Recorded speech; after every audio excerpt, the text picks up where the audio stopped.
They drew first blood, not me. Look, Johnny. Let me come in and get you the hell out of there. They drew first blood. Hello and welcome back to more Films Under Constant Critique, where we take a look at films, some good, some bad, and some downright awful. I'm Bongo Baikov, joined by our host, Maverick Drenzaria. This week we're taking a look at the film First Blood. Yo, Adrian, it's me, Rocky. Oh, wait a second, wrong movie. But I had a Rocky, I had a Rocky keychain, and I'm like, I might as well put that to use at some point. Now, real quick, I think it's important to mention this is our 50th movie that we've covered. Yes, it is. Congratulations, Stallone. It's about time we did a Stallone movie on this podcast. Yeah, we hit Arnold, we hit Nick Cage. We did Masters of the Universe. Not yet, but at some point, maybe. And the timing on this is actually pretty good because it's almost this movie's 40th anniversary. Oh, wow. The movie was released on October 22nd, 1982. It cost $15 million and made $125.2 million, which 51 of that was domestically. That's a pretty impressive return. Which makes it the 13th highest grossing movie of 1982. Actually, that just made me think of something. What are the highest grossing movies that we've done? Star Wars, I think. Yeah. It was directed by Ted Kotcheff, who some of his other credits include Wake in Fright, Uncommon Valor, which is sort of a Rambo film. Really? Was that before or after he did First Blood? Because it was the year after First Blood, but it's like about Vietnam, like the rescuing POWs, so it's sort of like the second film a little bit. Yeah. And it even had one of the producers of the Rambo movies attached to it. So. And John Milius, he was involved with that as well. Fun with Dick and Jane. Has nothing to do with Rambo right there. And Weekend at Bernie's. Oh! The same guy that directed First Blood directed Weekend at Bernie's. Yeah, I would not have expected that.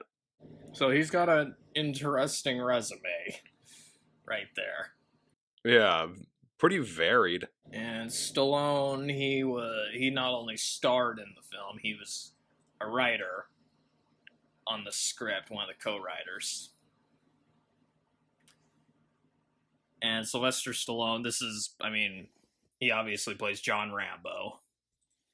One of the most iconic action characters ever. Yeah, it's crazy to me. He played both Rocky Balboa and John Rambo, two of the most iconic characters. At the same time. Yeah, and that too. Like, not very many actors can really say that. Like, it's enough to have one really iconic character, but two? Yeah. And I like Sylvester Stallone, you know. Yeah. I know he gets a lot of crap from some people, but I enjoy a lot of his movies. If he's in the right role, he's pretty good. Like, he's, incredible as Rocky and as Rambo. Like, they're two perfect roles for him.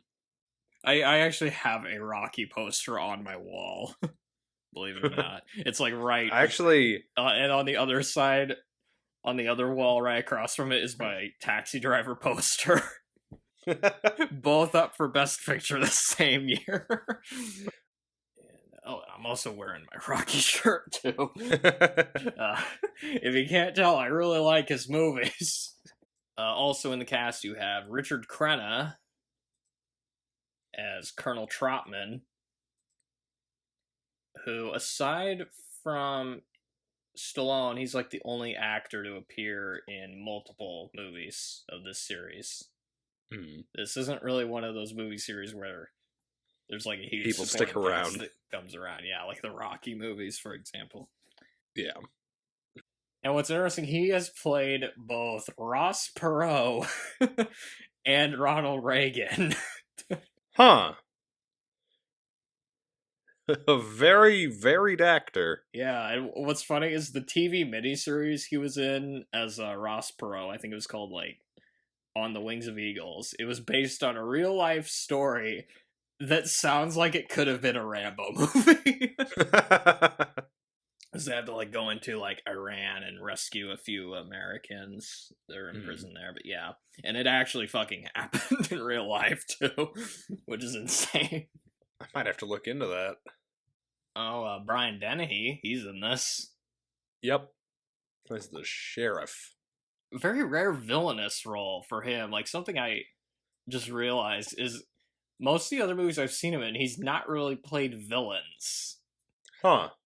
Quite the contrary. Like, you watch him in other movies, he seems like just the nicest guy. Just the most friendly dude. But Brian Dennehy, he was in the FX movies. Oh, okay. I'm not. Have you seen those? I have not. You've heard of them though. Yeah, I have heard of him. The first one is pretty good. I'd recommend the first one. And he's in the Cocoon as well, which like FX had one sequel that wasn't very good. But yeah. David Caruso is in this years before CSI Miami. You know, the sunglasses and the puns and all that, you know. We won't get fooled again. And he plays one of the cops. Oh, we have a returning composer, too. I should mention that. Oh, we do? Jerry Goldsmith. Huh. He did the music for this movie. And previously on the podcast, he did the music for Alien and Supergirl. Oh. I like one of those movies. To be fair with Supergirl, that movie sucks fucking ass, but the music's good in that movie. Yeah. The music's like probably one of the better parts of that movie.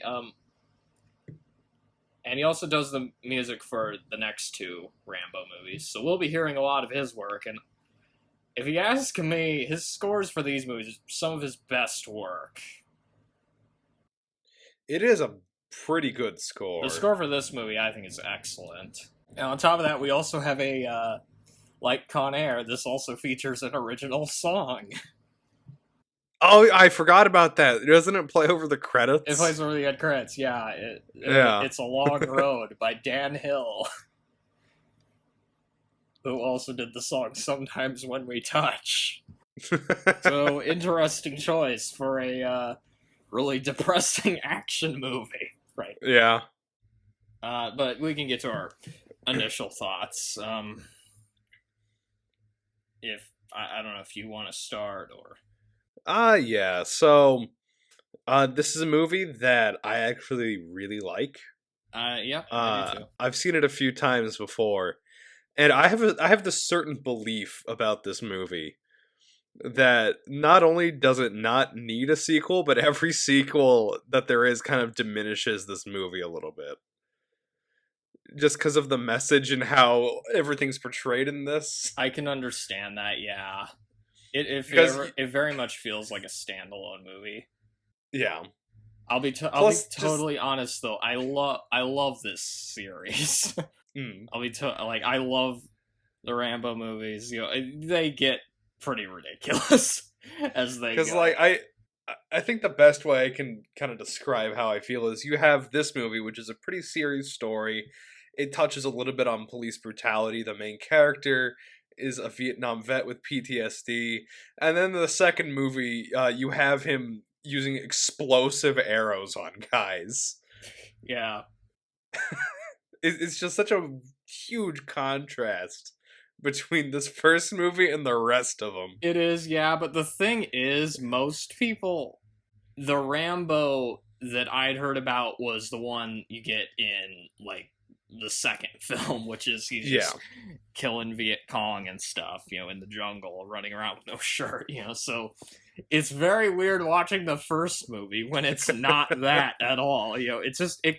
So as a result, this one kind of feels weird for me. It just feels wrong having Rambo running around attacking cops when I'm so used to him being in like other countries, you know, like in the other movies. But I do really love this movie, though. I would say actually, the first 3 Rambo movies I love almost equally. But I was really excited going into this, you know, being able to rewatch you know, it was nice seeing my good friend John Rambo again. You know, it had been a while since I'd seen these movies because I've seen all 5 of these movies like prior to doing the podcast. Yeah, so several times. Yeah, before we do the podcast, I only ever saw the first 2. This is a really depressing movie. Yeah, and there's not as many action scenes. And the ones that are there aren't exactly high octane and big in scope like the other ones. But that being said, it's a great movie. It really is. Mostly because of Sylvester Stallone. Yeah. I think this is one of Stallone's best performances. Especially once you get towards the end of the movie. Yes. I'd say it's up there with his performance in like Rocky or Copland. Death Race 2000. Death Race 2000. You have 2 seconds to live. God, what a stupid movie. But Copland's a really underrated movie if you haven't seen it. Most people haven't. And also watching this movie again, I couldn't help but think of Taxi Driver a bit. I can see that. Since both characters are Vietnam veterans, vets. You know, and they just, obviously Travis is a much more fucked up individual than Rambo is. Yeah. And it also sort of felt like a grittier version of Billy Jack. That's not something that I'm familiar with. Which, I'm surprised you've never heard of Billy Jack. Oh, what is this? It is a ridiculous fucking movie. Like, I like Billy Jack, but he's no Rambo. I mean, for fuck's sake. But the first 2 Rambo movies are also very interesting to me because they were both made in the 1980s. Yeah. But they don't really feel like 80s movies. Especially not this one. This one definitely does not. They feel like holdovers from the 1970s, which might be because of Vietnam. It could also be because it's based off of a book. That was written in the 70s. Yeah. But the way they're shot feels more like movies from the 1970s. There's more of like a grittiness. Yeah. Especially in this one. They went for more of a naturalistic look with the camera work. I will say, one thing I don't really like about this movie, the poster. I'll be totally honest. Yeah, the poster is very, not representative of what the film actually is. It's mostly just because of the design for Stallone's face. And his eyes just look kind of weird. I honestly might find a different poster for the video. This is one case where I think the foreign markets had better posters. Like this poster here. This is a good poster. Oh, that one's pretty good. It looks like Stallone. I found this one that I think is pretty good. I don't know if this is like an official poster or not, but it might not be. That's not an official poster. I do like the tagline on this one, though. 1 war against 1 man. What's funny is that some of the foreign film markets titled this one Rambo. I mean, yeah. Which is going to get very confusing with the later entries. Yeah. Okay, we can get to recapping the movie all fucking ready. Yeah. One last thing, though. So, I have this movie in that, like, 5-movie collection of all the Rambo movies. I got the first 3 on Blu-ray. I should get the other ones, though. I should.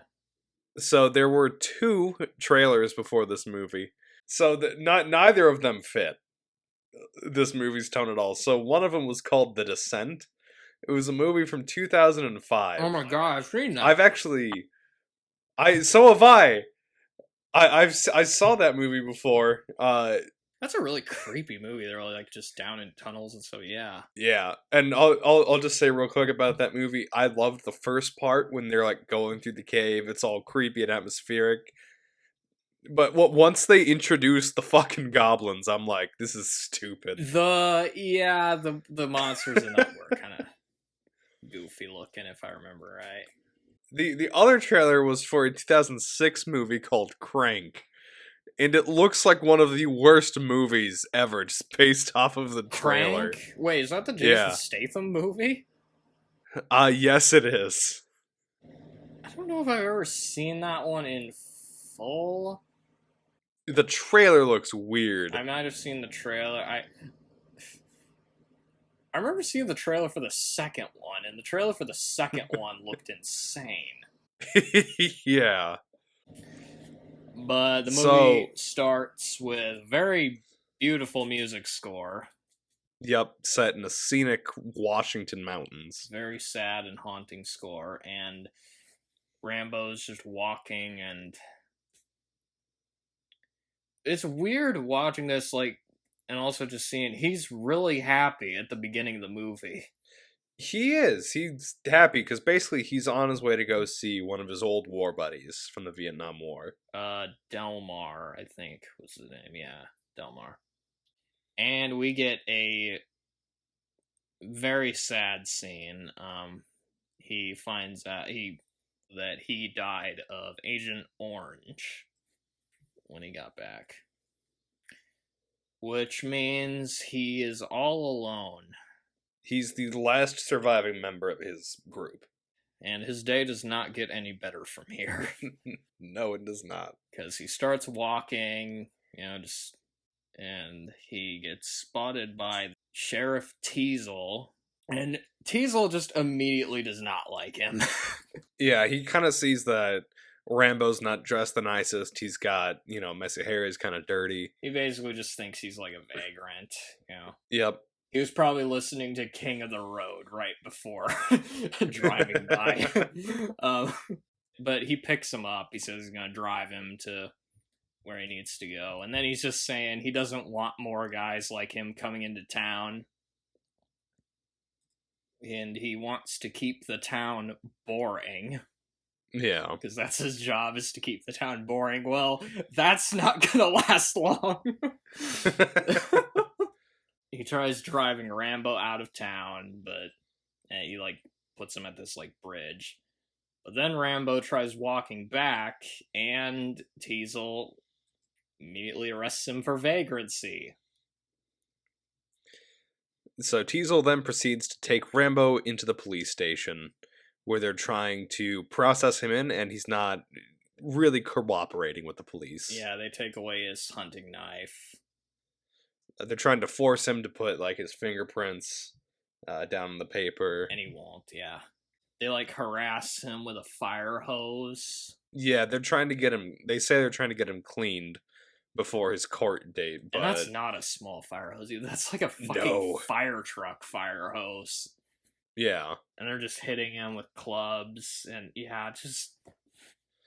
And right before they spray him with the fire hose, they make him take off his shirt. And you can see that there's just a lot of scars all over his body. Yeah, and during some of the flashbacks, you also see him getting cut with a huge knife, which that's a shot that's really disturbing. This movie doesn't have a ton of graphic violence in it, but that shot, I'm like, oh god. Yeah, I wanted to get to that in a second, just some of the flashbacks and stuff. Yeah, he's suffering from PTSD. Yep. Seeing flashbacks of being tortured in Vietnam. And kind of the first flashbacks that we see are when they try to give Rambo a dry shave. So they're just, getting closer to him with this razor. And that's when you start to see just these snippets of flashbacks. They're not very long, 2 or 3 seconds at the most for each one that we see. But it tells his backstory pretty well. You know exactly what's going on. You know what happened to him. and it makes you feel sorry for Rambo, and it makes you understand kind of why he reacts the way he does. That's a good point. Yeah, they don't really waste too much time with exposition on this movie. Yeah. It's like all told like very visually, yeah. Although the only thing I ask really is like with the cops, like, because I understand Rambo's like perspective, but the cops, they're just beating the shit out of him for no reason, really, aside from, I don't like the way you're dressed, you damn hippie. And Galt especially, he's like he really does not like Rambo. He's like really enjoying just beating him, and like there's a few of the other cops that are like, Jesus, go easy on him, you know, but Yeah. Galt, he's just, oh my god, what an asshole. But yeah, they try shaving him, and that's when you get the flashback of him being cut across the chest with a knife, and that's where he breaks. Yeah. And he manages to kick the asses of all the policemen in this station. I mean,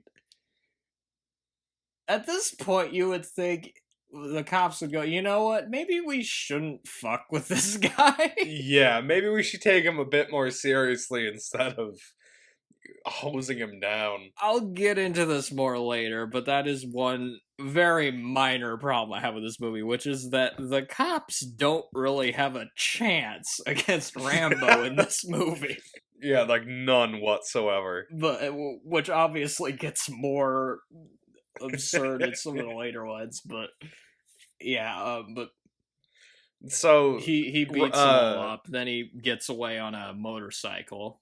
Okay, I love that scene where he steals the motorcycle, because this guy is just going about his day driving it, and Rambo runs over, throws him off, and then just drives away with the bike. The stunt work in the motorcycle chase is very good too. Like, you can tell that, yeah. Like, there was like one part where I was like, Jesus Christ, they were doing this for real. Damn. And another thing I noticed is there were some Christmas trees in and around that office. That's right. I noticed that, and I was like, This takes place during the holidays, so... That is a bad holidays for that. You can call this a Christmas movie if you want. I mean... Finally, we have a movie that can rival Die Hard. It's not quite as pronounced as in Die Hard. But yeah, he rides on the motorcycle. Teasel crashes the car, which I was like, Jesus Christ, because the car flips over. Yeah, it's... And he's like perfectly fine afterwards too. Brian Dennehy was obviously not in that car like during that. Like, the car didn't have anybody in it when it flipped over. But yeah. And Rambo finds a canvas and makes a poncho. And then he just kind of tries to hide out in the forest for now. And yeah, the cops, they're basically just hunting after him because it's a boring town. There's not much going on around here. Let's go. It almost feels like a bit of a pride thing after a while. Like, Teasel just keeps pushing him to do it because his pride's been hurt. Yeah, the guy just does not know when to quit. Like, and Rambo, he's just wandering around in the woods. Apparently has a compass in his knife. Yeah. Okay, but this is what I wanted to get to. Okay. This is a problem I've mentioned about some action movies, that the examples I've given on this podcast were Die Hard, the Die Hard movies, well, mainly the first two, and also in a movie we did on the podcast, The Dark Knight Rises, which is that the cops are kind of dumb in this. Yeah, the cops are always just super incompetent. And honestly, there were points watching this that these cops and like the state police reminded me of the Die Hard cops. Because there's actually a very similar level of escalation. Because, you know, at first you have the town's local police, and then later the state police get called in. It's kind of like in Die Hard, how they start off with like New York police, and then they bring in the FBI to deal with it. They bring in the National Guard later. Oh, yeah. It kind of works in this movie, though. You know, they play some of it for humor. Yeah. But basically, when people are talking about, like, Hicks they're talking about these guys in Yeah. this movie. I mean, good lord. And that made some of it a little bit hard to take seriously, I'll admit.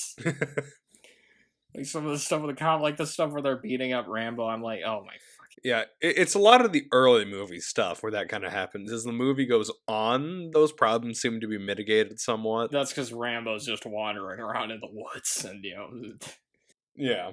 And then Rambo hangs onto a cliff while Galt tries shooting him from a helicopter, which is disobeying the orders to bring Rambo in alive. Damn it, Galt, we said no disintegrations. Rambo jumps into a tree and gets cut badly. Yep.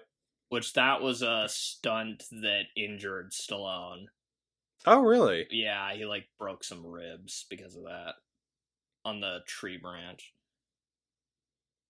And he throws a rock at the helicopter. It hits the pilot, which inadvertently causes Galt to fall to his death, which that's another thing that feels weird comparing this to the other movies, because the body counts in the later movies get absurd.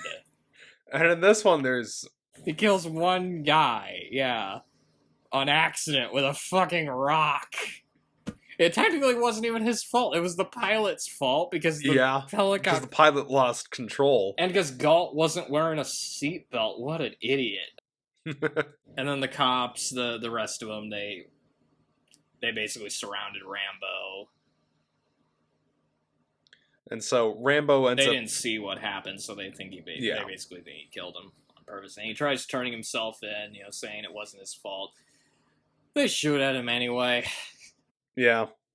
And so Rambo ends up just retreating into the forest and starts setting up traps to catch everyone. And this is also where the cops find out just exactly what situation they've gotten themselves into, because there's one guy who tells Teasel that Rambo is a Green Beret and has the Congressional Medal of Honor.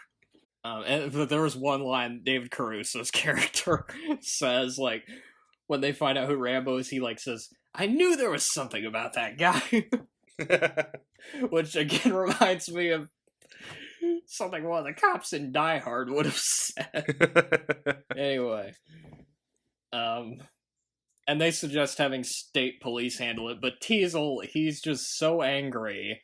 Yeah, he's too prideful About the fact that Rambo killed his friend Galt that he's gonna push on, which... Dude, just give up already.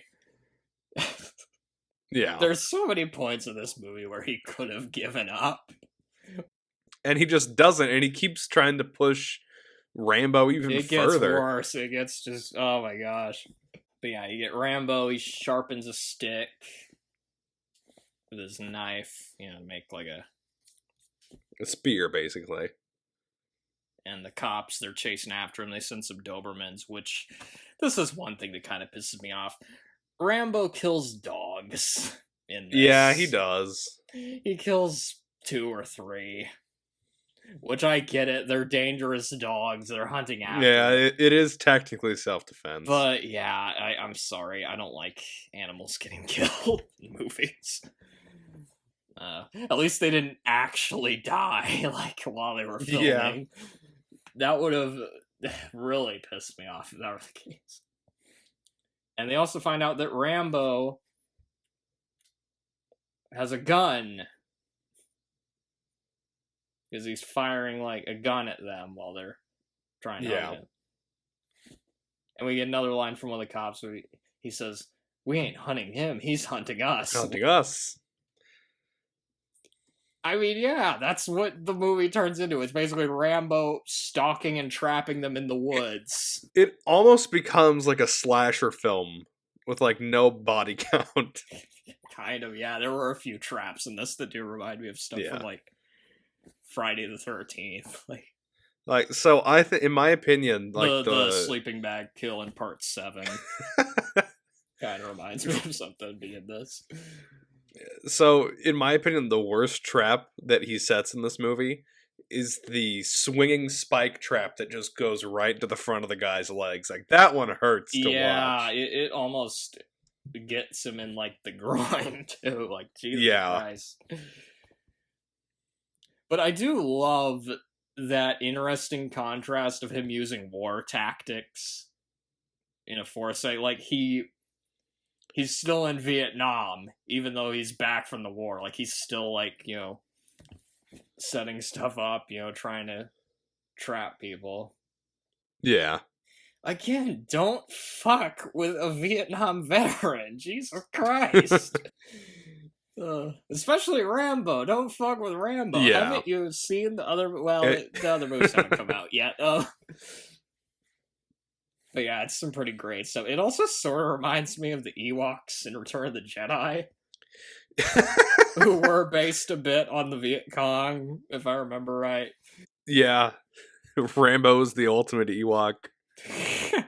The Ewoks were probably based on Rambo as well, yeah.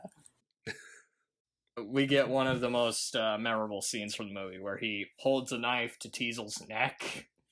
Yep. He's like got camouflage on and stuff, and you get some great lines here. Could have killed them all. I could have killed you. Been telling you the law. Now here it's me. Don't push it. Don't push it. I'll give you a war you won't believe. And he just lets Teasel go, and Teasel he is horrified. Like, yep. He starts, he immediately starts like crying after this. Yeah. At this point, give up, dude. Like, and he doesn't. He keeps going. He wants to kill Rambo. And again, with Rambo, the poor guy just wanted to eat and be left alone. Yeah. But now, thanks to these guys, he's America's most violent Boy Scout. Christ. They bring in an ambulance. There's news crews there. Yeah, the news are getting involved. Yeah, that's never a good sign for the cops. And, yeah, the National Guard's there. And Teasel, he doesn't care about jurisdictions. Nope. Because I guess he just... What is his fucking problem? Like, Jesus. His pride is wounded. He has to prove himself. Because, I mean, yeah, okay, he killed Galt, but Galt was a douchebag. Like, but yeah, and then we get, what's got to be one of the greatest introductions to a character ever. Never possessed God in heaven to make a man like Rambo. God didn't make Rambo. I made him. And you see Colonel Trotman. I fucking love Trotman in this movie. He has some great lines, especially with, like, some of the next few fucking lines awesome, that he says. Yeah. He gets, like, the best lines in the movie. Yeah. It's like... Half the time, it's like he's just telling a bunch of Chuck Norris jokes during this movie. Like he says at one point, I didn't come to rescue Rambo from you. I came here to rescue you from him. Yeah. And he also says he's amazed Rambo let them live. Because, I mean, yeah, he should know. He made him. You don't seem to want to accept the fact that you're dealing with an expert in guerrilla warfare. With a man who's the best. With guns, with knives, with his bare hands. A man who's been trained to ignore pain, ignore weather, to live off the land, to eat things and to make a billy goat puke. Great monologue there. And I just love the banter between Trotman and Teasel in this movie. It's so good. It's so funny. Like, Trotman just keeps selling, like, just... he's basically the voice of reason in the movie, and then Teasel, he's just like... fuck it, this guy doesn't know what he's talking about, even though he clearly does. Yes. He clearly does. He's the only person left who's had experience with Rambo before. Exactly. Are you telling me that 200 men against your boy is a no-win situation for us? You send that many, don't forget one thing. What? A good supply of body bags. And again, Rambo kept saying, don't push it, And Teasel just keeps pushing it. Yeah, don't push it, or I'll give you a war you won't believe. Christ. Quit throwing rocks at the hornet's nest. God damn it. But yeah, so they try to contact Rambo. Using like a radio, since they saw that he took one off of some of the cops. Walkie-talkie, yeah. And they try to get Trotman to talk to him. And we get another really sad scene. Rambo, he's like talking about all his friends from the war that are dead, and he's the only one left.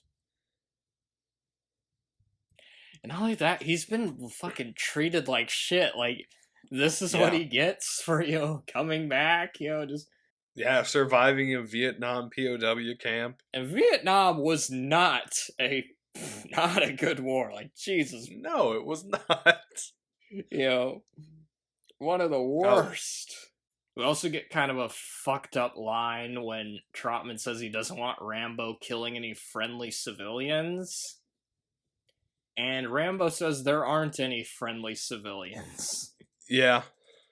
Taxi driver, anyone? And we also get a title drop, too. He says, they drew first blood, not me. So yeah, they basically fail at getting through to Rambo. Yeah. And he basically says, again, leave me alone or it's gonna get worse for you. Like, Rambo's more of an anti-hero in this than in... Yeah. And, like, I'll get into in the book. Oh my fucking god. Yeah, so Rambo, he just runs off. He almost attacks a kid and kills him with his knife. Yep, but he lets him go. And then he hides in a mine and fires a machine gun. And then they shoot the mine with a rocket launcher. Believing that they have trapped Rambo. They think they killed him, yeah. Teasel shows up. He is really mad at them. Yeah. Well, probably just because he wants to kill Rambo himself at this point. And we get another great Trotman line where he's like talking to Teasel. Special my ass. He was just another drifter that broke the law. Vagrancy, wasn't it? That's going to look real good on his gravestone at Arlington. Here lies John Rambo, winner of the Congressional Medal of Honor, survivor of countless incursions behind enemy lines, killed for vagrancy in Jerkwater, USA. I love that line. It's my favorite Troutman line. That's your favorite? Oh, okay. Mine is the God didn't make Rambo, I made him. That's my favorite Troutman line in the movie. But that one's pretty good, too. There's a lot of good ones. Because, again, it's just the whole movie is just Teasel getting told off by Troutman for trying to go after Rambo, even though it's very clear that is exactly what you shouldn't be doing. It'll just make things worse. And he encounters some rats in the mine, which sort of remind me of Indiana Jones and the Last Crusade. Yeah, quite a bit, actually, yeah. I also kept waiting for Willard to show up and tell the rats to tear him up. But yeah. That'd be a weird crossover. Troutman and Teasel are in a bar. And finally, Teasel shows a bit of humility and apologizes. Yeah. Which doesn't last long, because it turns out I'm still alive, motherfucker. Rambo climbs up the ladder and out of the mine. He hijacks a car, and we get a car chase. Blows up a gas station and the car. That was honestly, like, every time I see this movie, that part shocks me a little bit, just because I forget kind of what movie I'm, like, that it is a Rambo movie in some parts. I don't know how else to describe it, but, like, that part kind of shocks me every time I end up seeing it. Again, this is a strange movie, just comparing it to the other movies in the series. Yeah. And there's another scene of Troutman talking to Teasel, and Troutman says at one point that to Rambo, he's the only family he has left, which... And then Teasel, his reaction to this is, Jesus Christ, where do you people come from? And once again, Teasel just doesn't know when to quit, for Nope. fuck's sake. It's also just kind of funny seeing this town, this really quiet, boring town, reduced to chaos. Because he really just goes and demolishes the place. He could have just went and lived in the forest, just away from the cops, but no. He goes back to finish what they started. Introduce a little anarchy. Upset the established order and everything becomes chaos. So I guess Rambo is an agent of chaos.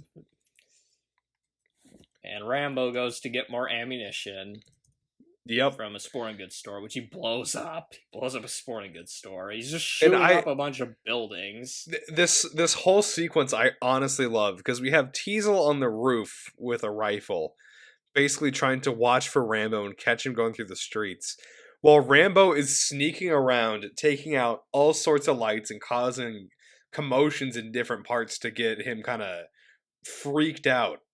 Yeah.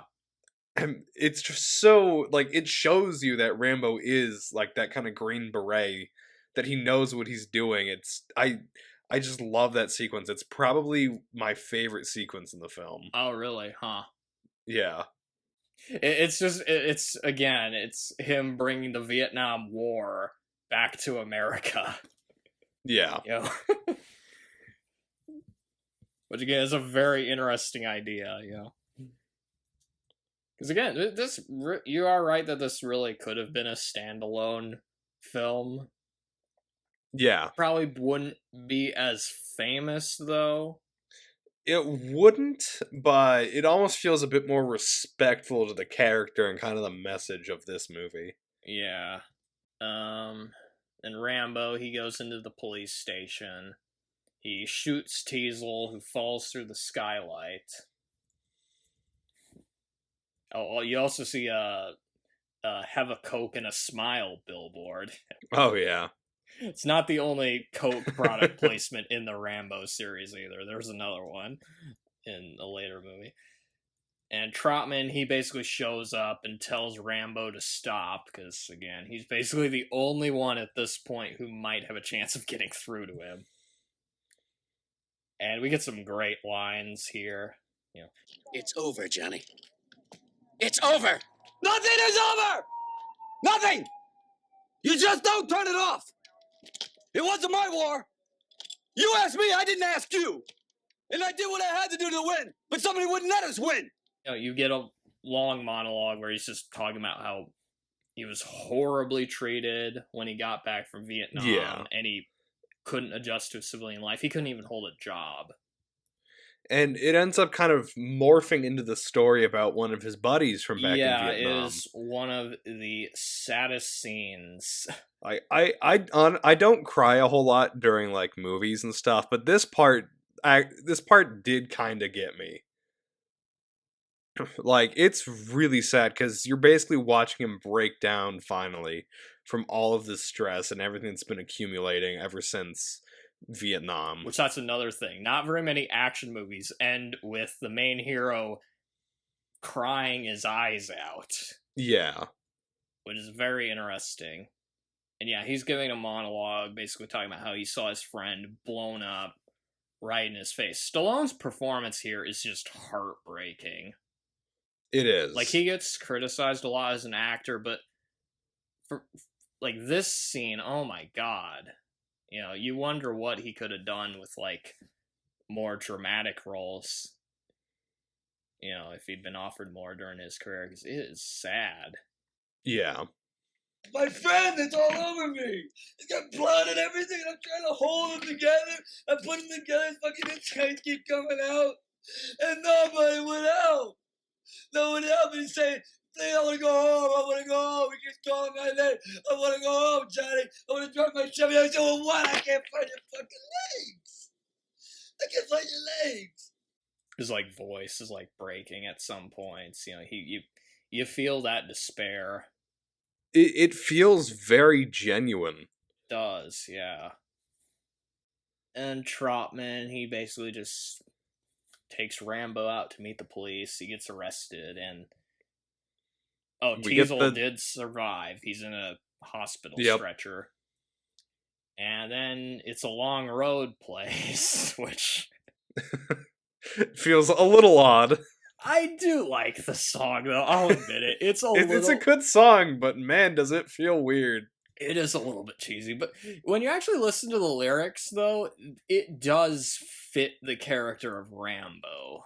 Yeah. Because talking about how he's, like, lonely and stuff, and there was one line in that song that I thought was very interesting, where it says, "It's a real war right outside your front door," which I think really sums up this movie. Yeah. Which, even when you come back from the war, and the war ends, it really doesn't end if you were actually there. Yeah. Yeah. And yeah, that's the movie. It's a fantastic movie. It's a great movie, and again, a huge part of it is the performances, especially Sylvester Stallone and Richard Crenna. They do a very fantastic job. Honestly, Rambo's just one of my favorite movie characters in general. Like, even though these movies get absurd in some of the later ones, he's very endearing in these movies. Yeah. And, like, in this one where, you know, he is fighting essentially a police force and then the state police and everything, you feel, like, super bad for him. Even though throughout he's the whole doing thing. Some pretty terrible stuff. Yeah. You understand why. This is how you write a person who's not too villainous, But someone who has done a lot of bad in the past and they are still capable of doing bad. and someone who's still capable of doing good, too, you know. But yeah, I think Brian Dennehy is good in this. Like, I like his performance, but I think he needed a little bit more motivation for getting into a tussle with Rambo. Yeah. Because as a result, like, some of the stuff with the cops is a little hard to take seriously. But the ending really works. It's a really sad, just downer ending. Yeah. Which again makes the sequels kind of weird when you go from this to... I can't imagine somebody watching this and then immediately watching the second one. I ended up doing that. Did you? Oh. A while ago. So it wasn't this last viewing, but the viewing I did before, I watched the first one and then... It's a tonal whiplash, yeah. It is very, very different. I spread them out, like... When I rewatched them, I spread them out over several days. Because I rewatched all 5 of them before... like, a few weeks before we were going to record this. Because I was too goddamn excited, because I love Rambo.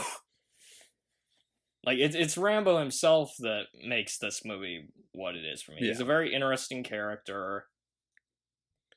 You know, it's hard not to root for him, even with the actions he takes in this movie. And he is less friendly than Rocky Balboa, which would have been Stallone's character at that point, you know? Maybe part of it is, like, kind of relate to his character a bit, you know, in that he's just kind of a loner who has trouble fitting into society and doesn't talk much. Or maybe it's because I mumble a lot. I don't know. It's because of your time in Vietnam. It was my time in... Yes, I was born in 1999. That was, like, just in You were a little late to the war. Yeah. Human rights groups were very concerned. Yeah. I was negative 24 years old when Vietnam ended. It is so strange comparing this to the rest of the series, though, because this one's incredibly sad.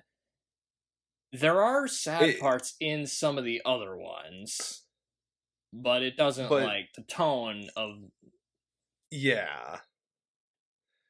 Because this one's definitely much more... I wouldn't necessarily say slow burn, but there's not nearly as much action. It's not just people exploding from arrows. It's not as, like, just big. Over the top. over the top, yeah, because the sequels, especially Rambo 3, they like upped the budget and the explosions.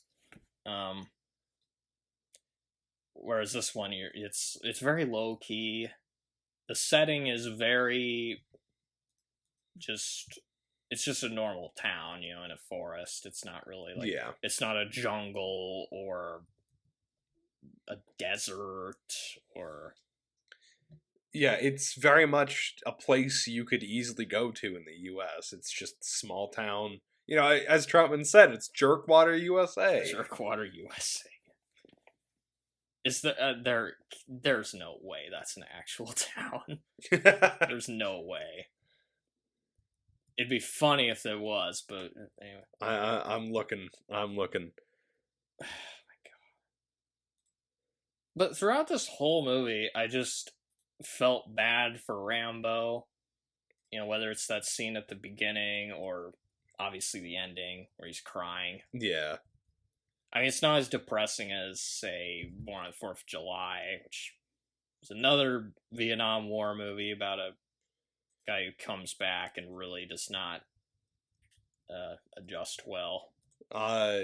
Isn't Deer Hunter another Vietnam? Deer Hunter's kind of like that. Deer Hunter, now that's a movie I cried at the end. I will admit I cried at the ending of that movie. That's like one of the saddest things. And it's interesting that this is such a sad movie, but it also works as an action movie. It does. It's amazing how well it's all just put together. The stunt work is very impressive. There's a lot of memorable lines, too. Yeah. It's a very well-paced, very well-edited movie. And another thing that I think speaks to how the movie flows and it's put together, not once during this entire thing did we ever say, and then we get a scene of. Yeah, that does tend to happen a lot in podcasts, especially Supergirl. Superman 4 and Supergirl. Like, those were the ones where I started noticing, like, I do see that quite a lot, don't I? But yeah, it flows very well, It's very tightly paced. Yeah, it works as an action. The stunt work's very good. They also chose good locations for this one. The mountains, waterfalls. Yeah. It's a very beautiful looking location for the movie, yeah. But that being said, I can't help but feel like the catalyst for the plot is a little bit dumb. Some cops beat up Rambo just because they don't like him, I guess? It definitely feels like a statement on police brutality. Yeah. Especially, like, small town, like, abuse of power. Not a very subtle one either. But I almost feel like if you wanted to do police brutality, it would have been a bit more... Like, it would have rung true a bit more if they would have done it in a bigger city.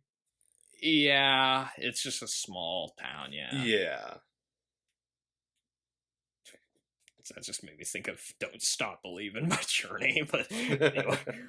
And also just the cops just hardly feel like a threat to Rambo in this movie. No, they really are not. They're just a bunch of dumb hicks, and he's fucking Rambo! He's the Rambo! Super Soldier Green Beret, exactly. He's not just any Green Beret, he's fucking Rambo! If you've seen this guy in the wild in Vietnam, the dude is just a merciless motherfucker. So the beginning of the movie was a little weird for me as a result of that, but once he's like running around in the woods hunting after these guys, then it becomes great. So yeah, we can get into the trivia now. The trivia... Alright, Real quick. Sorry. Real quick, I do have some pieces of trivia. Okay. Of my own, just real quick to kind of get out of the way. I don't know if it's stuff I have written down or not. It's probably not. So, in 2019, there was a brand new Mortal Kombat game that came out that featured Rambo as a playable character. It's always you with the video game references. I should have noticed that. You were going to do that. But yeah, I think you showed me that too, if I remember. Yeah, and so In That would Mortal be Kombat fucking 11, awesome, playing a Mortal Kombat game with Rambo in it. it honestly is, and in this game they had a bunch of different guest characters from movies, and so I just kind of wanted to go Is over RoboCop some of in the that? what? Is that the one with RoboCop as a playable character? Yes. Okay, you did mention this once before, yeah.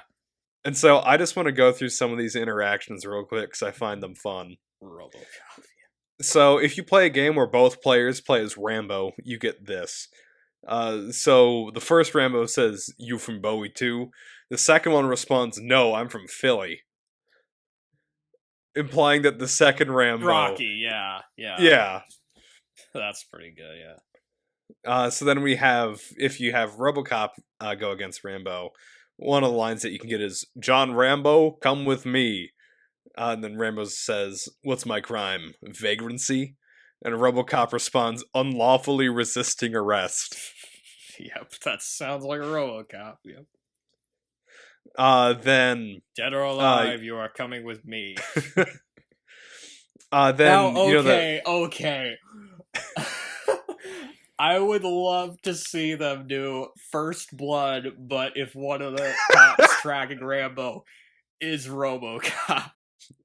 That would be the best version of any Rambo movie. It would be the best fucking Rambo movie ever, yeah. Or maybe even best, like, RoboCop movie, too. That would be great. There was another interaction that Rambo has with RoboCop, where Rambo asks, "What's with all the robot parts?" RoboCop responds, "My organic body was destroyed in the line of duty." And Rambo responds with, "You should have been put out of your misery." Which I think is kind of interesting, just thinking about that Vietnam story of the guy that got blown up. So Rambo kind of sees that almost as a parallel. Yeah. You know that movie Spawn? About, like, the comic book? That is a piece of shit, but yes. So Spawn is in this game. And there's a pretty interesting interaction between Does them. the clown character played by John Leguizamo, does he show up in this game too? I don't think so, unfortunately. But so Spawn says, "Forget about Troutman." Rambo responds, "I'm not leaving without him." Spawn says, "Go home, John. You've done enough damage." Which is a line So that Trotman says at one point, I think. Yeah. Plus, I also like that. Wait. So does that mean that Spawn is Trotman? I was about to say this implies that Rambo's trying to go to hell to pull Troutman out and bring him back. Oh, okay. They need to do that as a movie next. Rambo goes to hell. He can fight Jason while he's down there. That's what we should have fucking gotten in Jason Goes to Hell instead of whatever the fuck that was. With the bounty hunter that now is getting his own spin-off movie. Why? I don't give a fuck about that bounty hunter. What the hell is... Anyway, I just have two more real quick. I feel like there was some other movie series that's like, hey, let's go to hell in this one. Ernest Goes to Hell? Wasn't that one of them? I wish, but... Alright, so I just have two more left real quick. So, if you fight the Terminator... Okay, there's a Rambo, movie right there, Rambo I versus know. Terminator. So the Terminator says, "I have found you again." Rambo responds, "Never stop pushing, do you?" Terminator responds, "I must achieve your termination."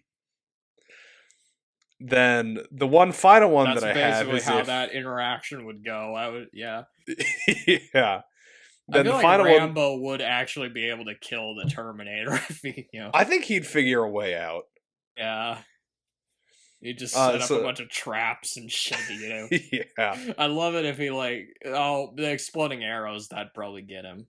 Oh, yeah. One final thing that I have is if you have Joker fight the Rambo. What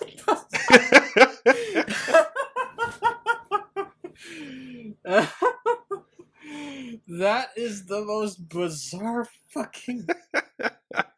It's pretty good. I guess I did reference the Joker while we were... Yeah. Which version of the Joker is it? Is it Jack Nicholson or Heath it's kind of like... It's an original version of the Joker that was made for another game that was developed by the same team. Oh, okay. But he does have costumes for like all of the movie Jokers, including from the Joker movie. Does he pull out like a knife and say, "Let's put a smile on that face"? And then Rambo He doesn't pulls say out that, his but knife. he actually does that. That's one of his moves. He carves a smile onto whoever he's fighting. So the interaction is, so Joker starts and he goes, "Oh, Rambo, we're meant to be bosom buddies." What? Rambo responds, "What the hell makes you say that?" Joker finishes with, "We both see the world for the cesspool it is." So it's interesting that they basically made Rambo Joker's Batman. That's another thing that's interesting, is seeing Rambo kind of change over the course of these movies. Yeah. Like in some movies he's more cynical, and then in some he's less, but I got some interesting trivia for this one. So I mentioned earlier this was based on a book, which I own a copy of, and I have read it, actually, written by David Morrell, and it has a number of differences from the movie. The book is set in Kentucky, That's very different from Washington. whereas in the movie it takes place in Bigfoot's hunting grounds, the Pacific Northwest. Oh gosh, imagine Rambo encountering Bigfoot while he's in those woods. Jesus. That's going to be the sequel to The Man Who Killed Hitler and then Bigfoot. Rambo doesn't have a first name in the book. Huh. He was given the first name John in the movie as a reference to the song When Johnny Comes Marching Home. That makes sense. And John Rambo, I think, sounds good. Yeah, it's got a nice ring to it. But oh man, that gives that song a much more sinister meaning. Yeah. It's also a lot more dark and depressing than the movie. Yeah. And if I remember right, Rambo is younger in the book than he is in the movie. They don't really specify, but it sounds like he's in his 20s, I think. Oh, wow. So it would have been just after he got back from Vietnam. So Teasel, because Teasel, he keeps calling him Kid and stuff, which he keeps referring to him as the Kid, so I was like, he must be really young then. And he also has way more dialogue in the book. Huh. I noticed in like the first 30 pages, he probably already had more lines than he did in the movie. That's kind of impressive. Yeah. And Rambo is a lot less likable in the book. We mentioned in the movie he kills one guy on accident. He kills a fuck ton of people in the book, including civilians. He kills Galt with a razor in the police station. Oh, wow. Much gorier death there. And Teasel is not that bothered by it either. He says he saw tons of guys bayoneted in Korea. Huh. Troutman and Rambo barely know each other in the book. Another huge difference is that in the book, Teasel is specifically mentioned to be a veteran of the Korean War, and that's why he's treating Rambo like shit. Because his war was forgotten, and he's jealous of Rambo due to how recent Vietnam was. So it's sort of like, different war tactics from two different wars kind of going against each other, too. That's kind of an interesting dynamic to have. But it's not in the movie. Like, they do have some... Like, if you look closely in, like, Teasel's office, there's, like, medals and stuff from Korea, but that's... They don't explicitly say it in the movie. Also, 2 of the main characters die in the book. Really? Rambo kills Teasel, and Troutman kills Rambo. Yeah, I guess if that would have been our ending, we wouldn't have gotten any of the sequels. No, we would not have. And what's hilarious is David Morrell later wrote the novelizations for Rambo First Blood Part 2 and Rambo 3. That's gotta be weird. Like, imagine you make a book, it gets adapted into the movie, and then you're told to adapt the sequels to the movies into books. Yeah. In the book, Teasel is a lot more like parts of it are told from his point of view. You like get Rambo's point of view, and then you get Teasel's point of view. And Teasel ends up being the hero in the book, not Rambo. That's pretty interesting. Because, yeah, Teasel's a lot more likable in the book than in the movie. And also, it's really, like, come to think of it, the book bears more resemblance to this movie called The Hunted than First Blood. Really? You probably haven't heard of this movie yet. I have not. Okay, Benicio del Toro is in it. Oh. He plays a war veteran who goes crazy in the woods and kills some people. Sounds familiar. Yeah, and Tommy Lee Jones is his former instructor that has to hunt after him. That sounds honestly not too bad. It's not a bad movie, actually. It's actually pretty decent, but it's not as good as the Rambo movies, though. But and also, this is interesting. The name Rambo came from a brand of apples. Really? That David Morrell's wife had bought while he was trying to figure out a name for the main character of his book. Huh. And it fits. I mean, Rambo, it's a very memorable name. Yeah. It's short. It's a little bit unusual, Yeah. And he got the original idea for the book after seeing two news stories back to back. One was about the Vietnam War, because it was going on while he was writing the book. And one was about violence in cities. And he realized the similarities between the two and thought, what if I combined them? That is a pretty interesting premise and a way to come up with the book. It really is, yeah. It's so weird. Like, the book is so different from the movie, just comparing, like, all this stuff. But yeah, he based Rambo on Audie Murphy, who he was a war veteran that later became an actor, and he suffered from PTSD. Okay. And on students he taught that suffered from PTSD, because he was also a teacher at the time. He was actually, at one point, he was teaching at the University of Iowa for a year in the early 70s. Really? So it might have been about when this book was either getting written or was published. That's fascinating, actually. Because you went to the University of Iowa, right? Yeah. He has mixed feelings about how the movies turn out. It sounds like he liked this one, though. He felt the message was diluted in the sequel, but it sounds like he doesn't seem to mind that they exist. Right, he probably got some money out of them. The second and third one, anyway. He compared them to Tarzan and Western films, which the second one, I definitely see the Tarzan overlaps. Yeah. Shirtless guy running around in jungles. He also compared the sequels to a son that went a different direction than he expected. That's a pretty interesting way to look at it.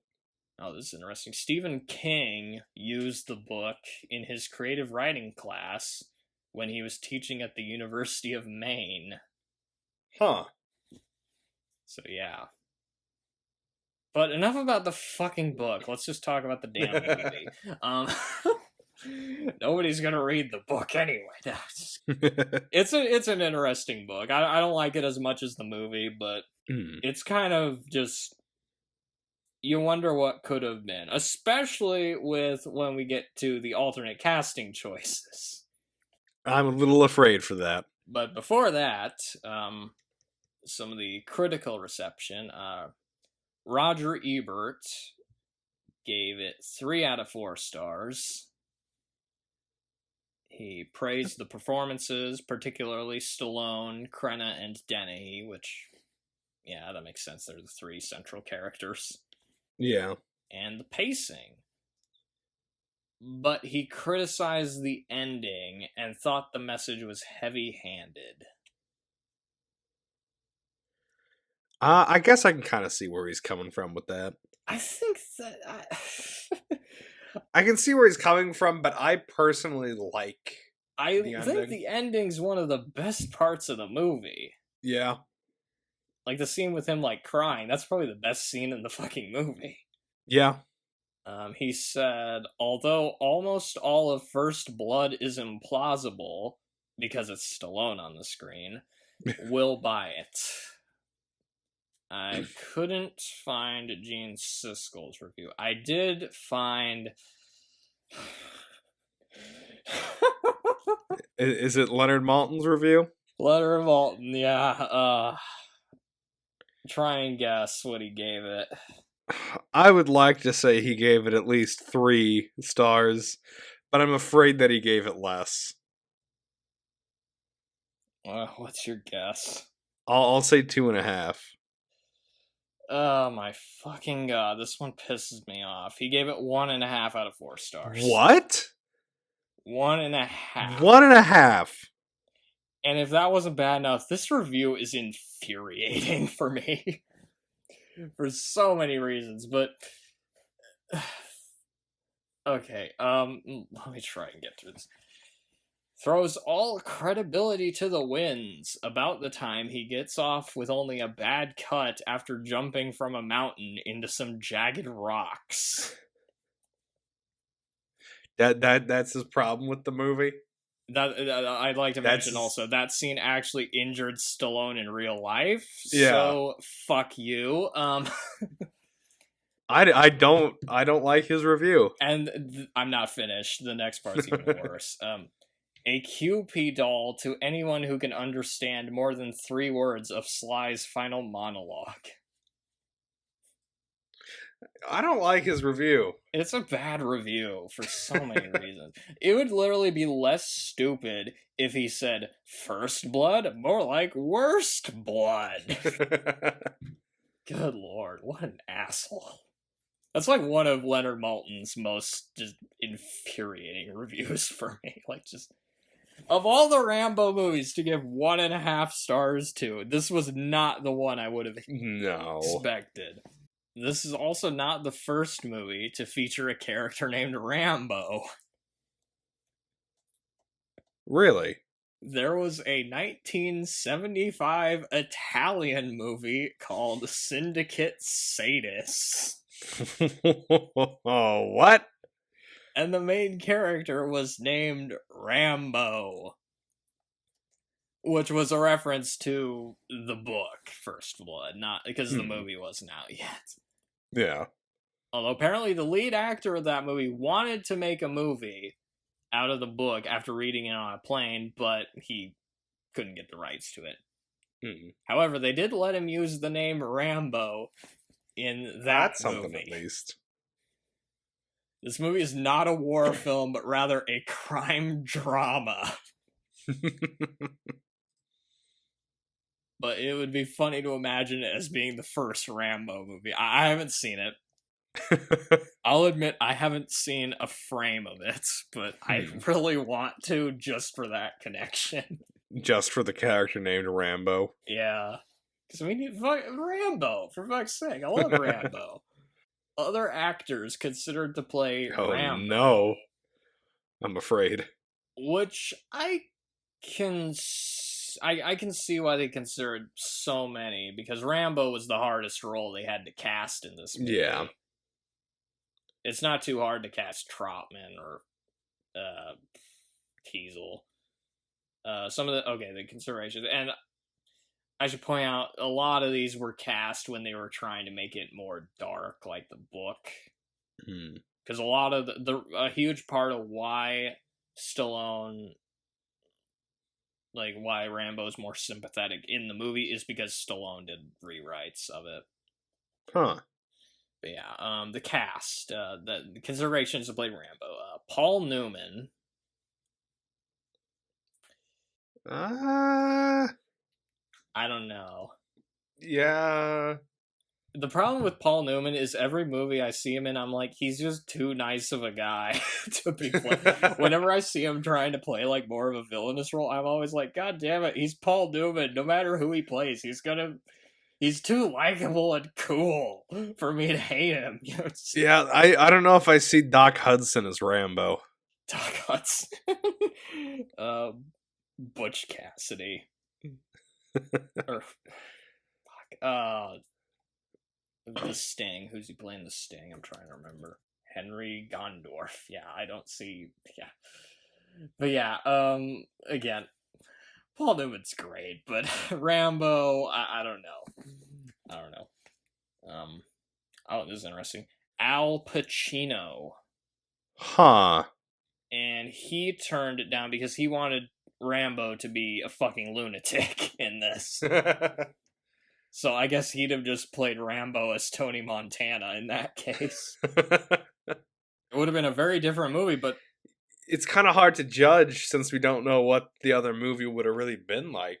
kind of would like to have seen it though. You know, I mean, it's Al Pacino. Yeah. I love Al Pacino. It would be interesting. Steve McQueen. Really? But he was too old to play a Vietnam vet. Clint Eastwood. I feel like that would have been a bit of a different movie too. In that one, you definitely know the cops aren't gonna stop him. I mean, Christ. Yeah. He's Dirty Harry, for fuck's sake.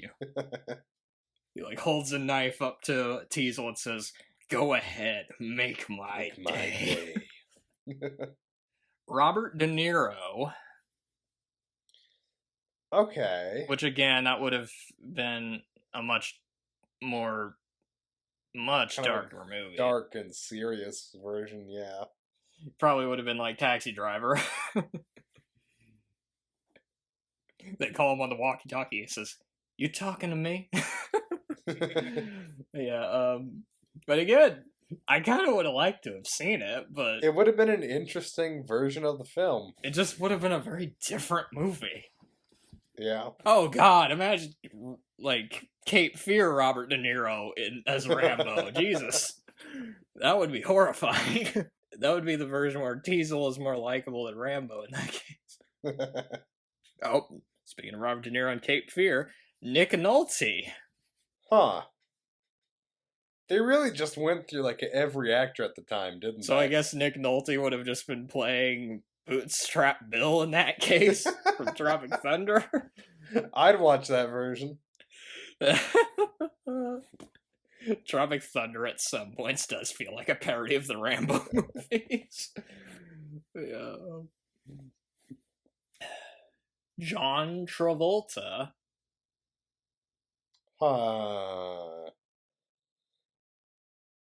I'm not sure about that one. Oh my God! Wait, when would this have been? Would this have been like post Saturday Night Fever in that case?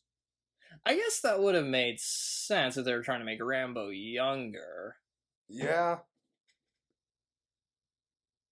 That would have been weird. Yeah, I don't know about that one.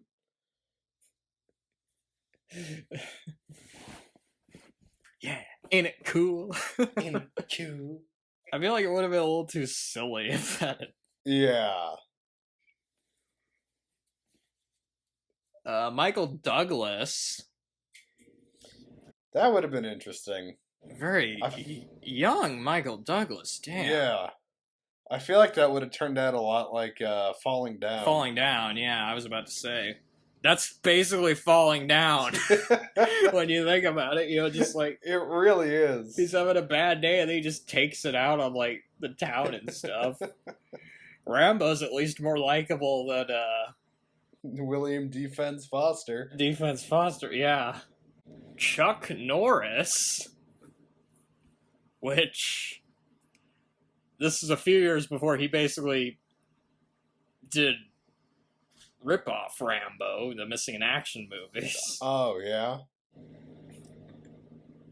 I don't know. It would have that just one been an would've action movie in that case. Yeah. Yeah. If they'd done that. And again, you know for a fact that those cops are not going to stop him. I mean, they are not surviving. Yeah, they are not surviving Chuck fucking Norris. Dustin Hoffman, that's interesting. Not sure about that one. He's not hard-edged enough. Yeah. And he turned it down because he thought it was too violent. The guy that fell asleep during Scarface. But, yeah. Chris Christopherson. What? Uh, Are we just giving this role to anyone we can find off the street? they're basically offering it to everybody they could with this movie. I mean, he has the right hair and stuff. Yeah. But I don't know. I feel like the cops would catch him pretty quickly. Yeah. At the end, they would not be playing a Dan Hill song. They would be playing one of his songs. Of course. James Garner. Hmm. That's interesting. I think he would be too old Yeah. to play Rambo. It'd make more sense if he was offered Teasel or Maybe Trotman. Trotman, that would make sense, actually. Yeah. I could totally see him as Trotman. He practically looks like Richard Crenna, for fuck's sake. But he turned it down because he was a Korean War veteran, and he didn't want to do a film where he's fighting cops. Powers Booth. I guess you kind of got that in Southern Comfort.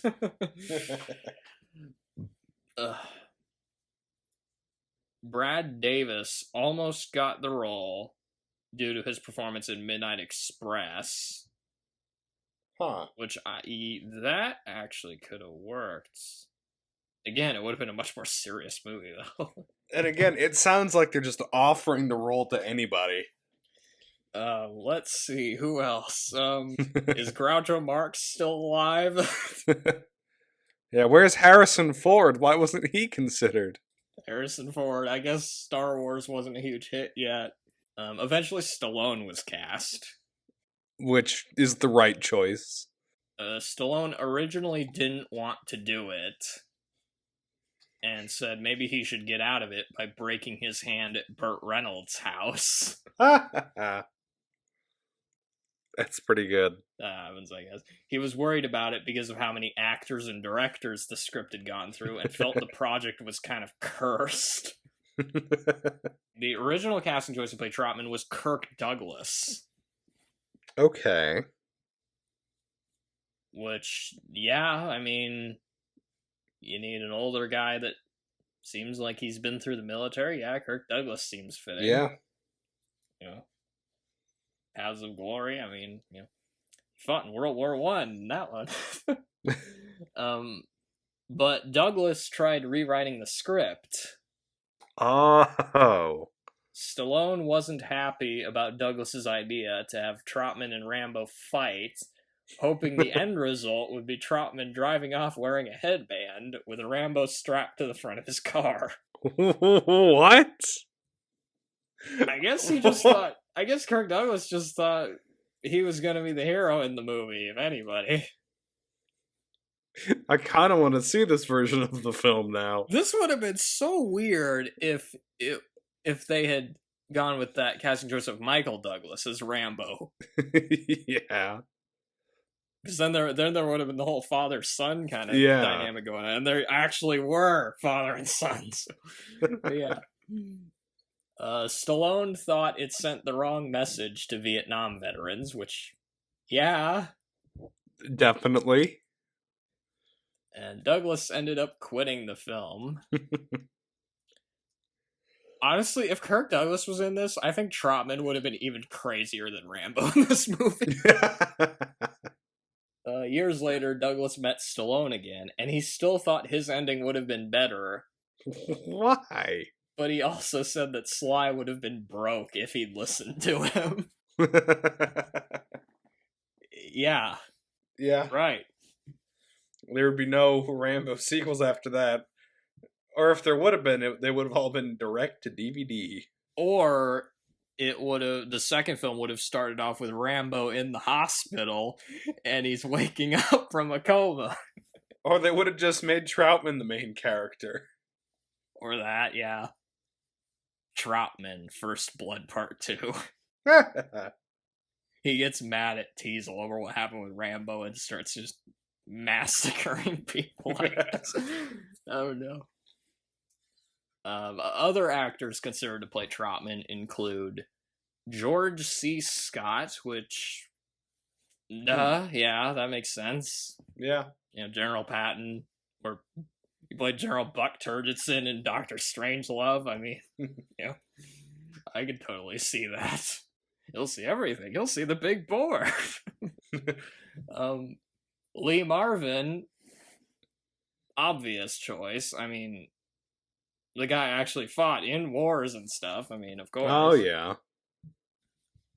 Like, this honestly feels like a role that was just written with George C. Scott or Lee Marvin in mind. Yeah. Like, it feels like that type of role. James Mason? That would have been a little weird. Having a British guy as Rambo's yeah. instructor. I feel like a lot of these choices would have ended up changing the tone of the movie. Richard Jekyll, another actor from the Dirty Dozen, for fuck's sake. What? Was Ernest Borgnine considered? Or Charles Bronson? At this point, it wouldn't surprise me. Donald Sutherland? Was he considered to play Troutman? And Rock Hudson, who almost got the role, but had to have heart surgery, so Richard Crenna ended up getting cast. But yeah, Richard Crenna was cast very last minute, apparently. He had very little time to prepare, and didn't know what the hell he was doing when he arrived on the set, which makes his performance in this movie very impressive. Yeah. Because he steals a lot of scenes in this movie. Yeah. Very memorable performance and character. God didn't make Rambo. I made him. I made him.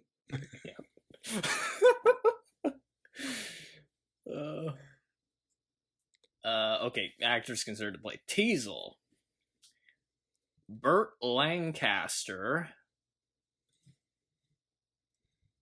Yeah, makes sense. Yeah. I could also see him playing Troutman.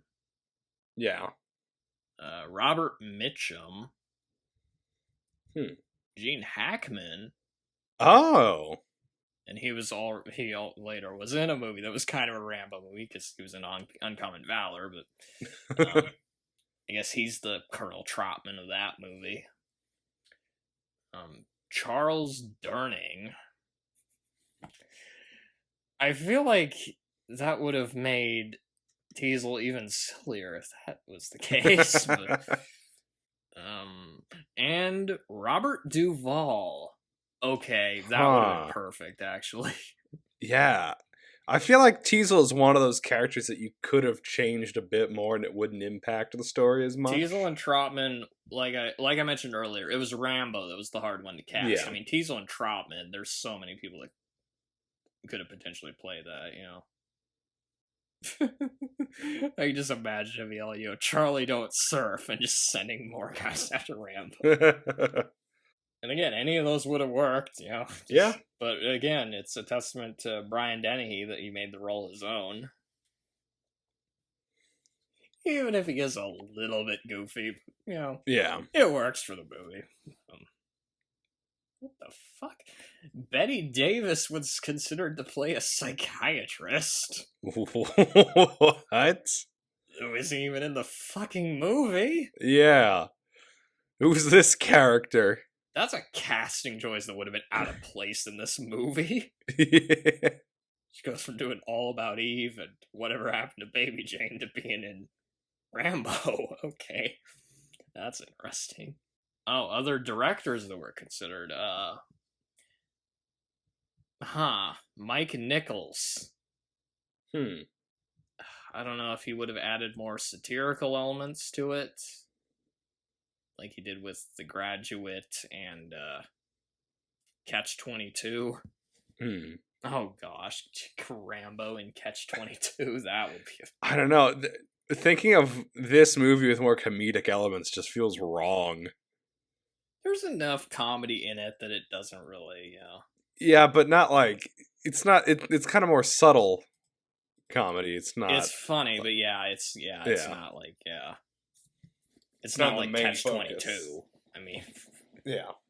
John Badham, he did Saturday Night Fever Oh. and Short Circuit Oh. and War Games. So he has a varied God. resume. Yeah. It would have been interesting to see how he would have done Rambo. Or I guess First Blood. Sidney Pollack. I feel like these directors were just known for doing lighter stuff. From the sounds of it, yeah. Yeah, because he directed Tootsie. Worlds apart from this movie in tone. And The Way We Were. Fucking Barbra Streisand movie. Jeremiah Johnson. Okay, wait a second. Jeremiah Johnson. First Blood is basically Jeremiah Johnson in, like, the modern day, kind of. Yeah. Because he's trying to live in a forest and stuff. Richard Brooks. Cat on a Hot Tin Roof. The Brothers Karamazov movie. Oh, yeah. Elmer Gantry. I guess that means he would have tried to get Burt Lancaster to be in it then. In Cold Blood. Oh, wow. Weird. It's kind of a weird. Yeah. In Cold Blood is kind of like Rambo. Martin Ritt.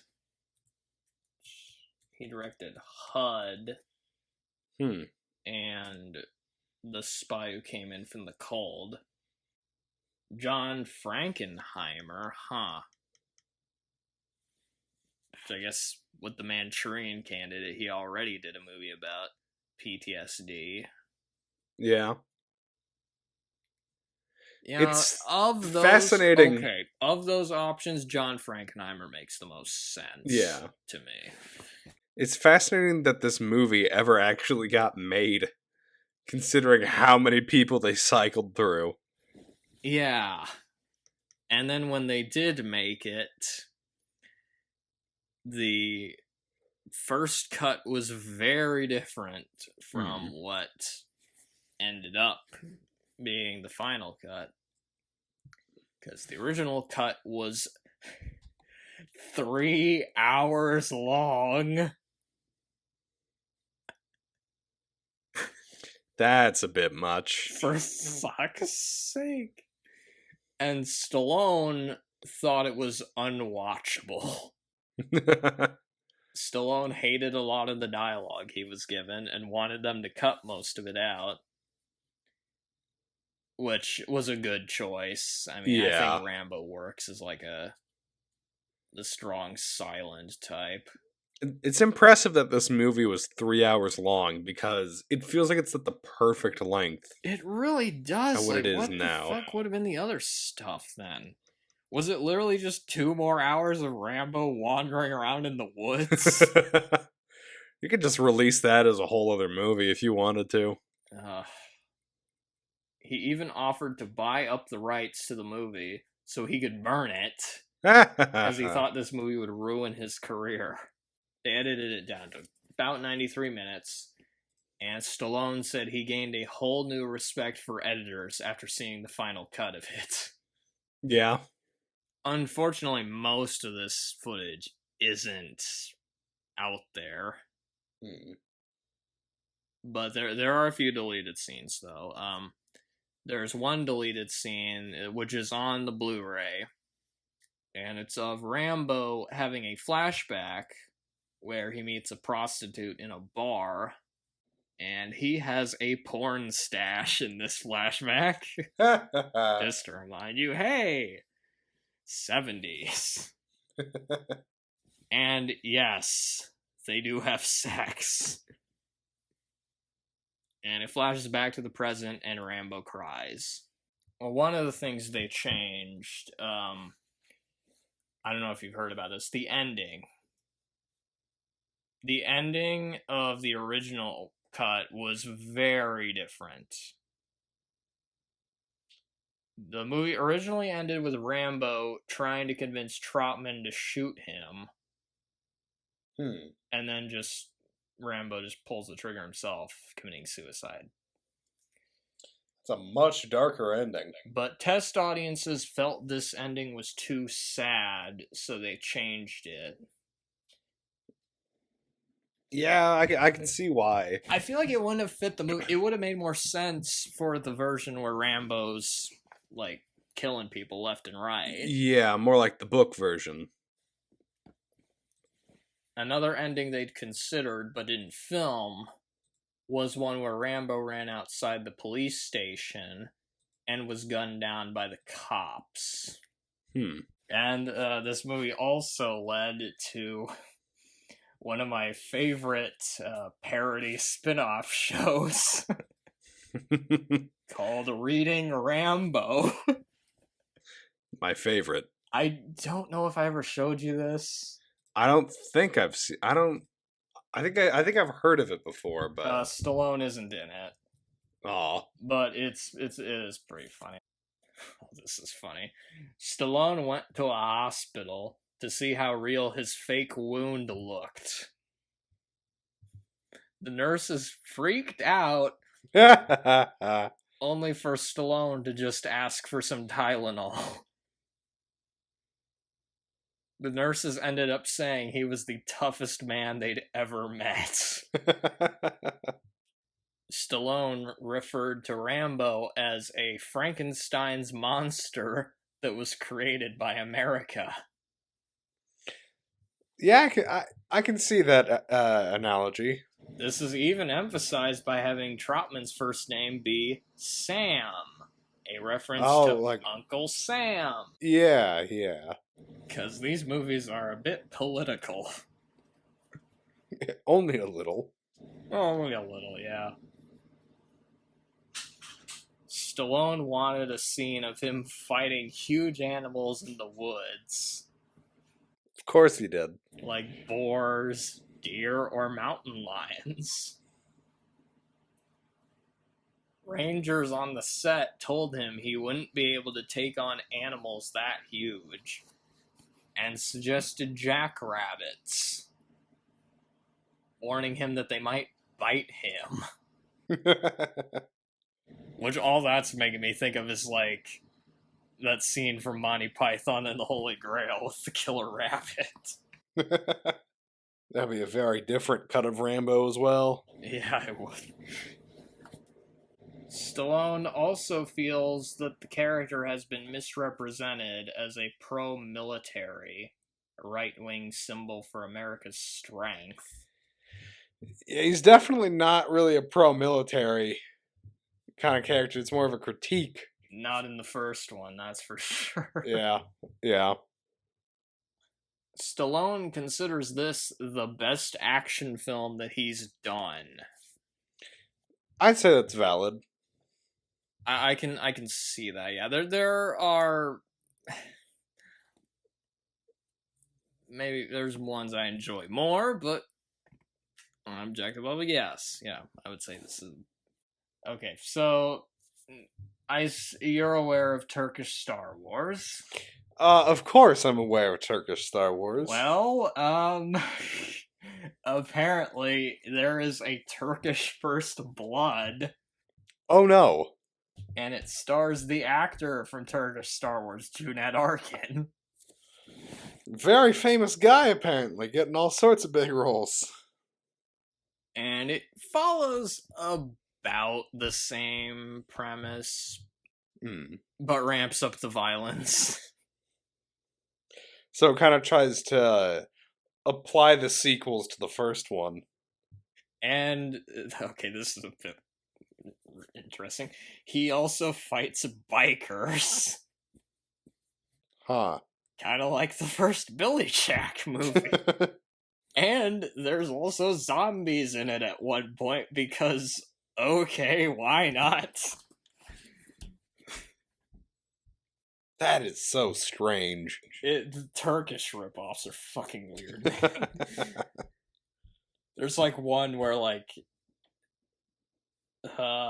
Captain America fights like an evil Spider-Man or something. I don't know.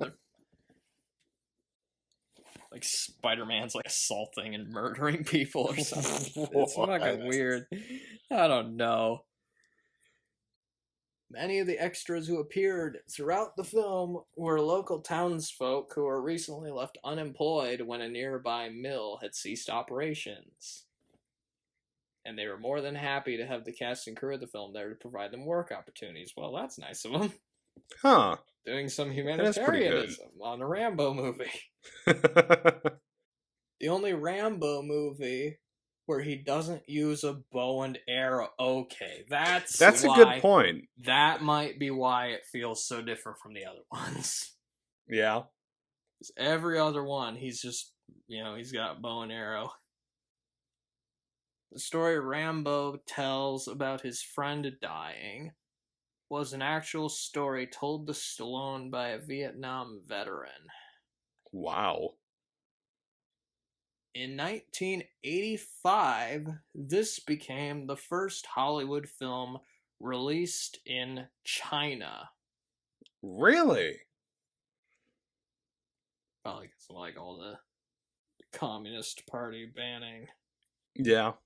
Yeah, like foreign films there. Thanks a lot, Mao Zedong.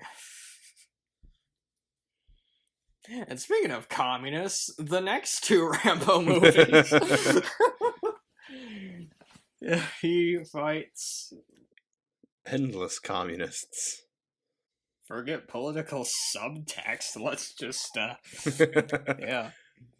And Rambo 2 came out the same year as Rocky 4, so it was like he was in a Cold War mood. Yeah. Do you think maybe Stallone helped end the Cold War with some of these movies, maybe?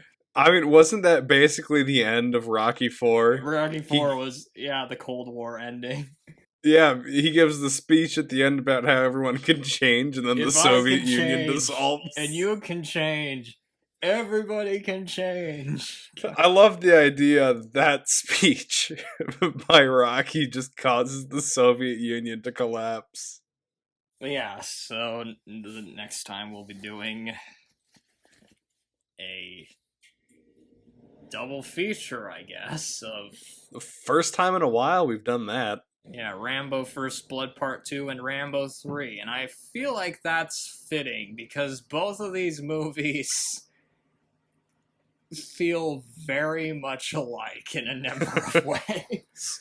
I'm very interested to see Rambo 3. Still haven't watched that one before. And not to spoil it too much, but this is where things get really fun for me with these movies. Alright, and I guess with that, roll the Andy Griffith. Good night, you stupid idiot. Good night, you miserable slob.